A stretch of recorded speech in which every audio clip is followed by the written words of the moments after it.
Hey guys, Dr. Williams is in the house and you're in my house.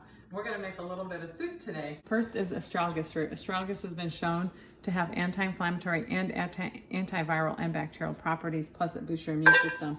Same thing with some ginger and garlic, which I created into a paste. So you just pour that in. Bay leaves, basil, oregano, and pepper. Celery, carrots, purple onions. Pour in about 4 cups of vegetable broth, 2 cups of water. We're going to let this simmer for about an hour. The soup is now ready for consumption. Or if you want to make it a little heartier, you can actually add black beans in the soup and blend a little bit of it to make it a creamy vegetable soup. Here I have a half a soup mixture and some black beans, and I blended them to my soup.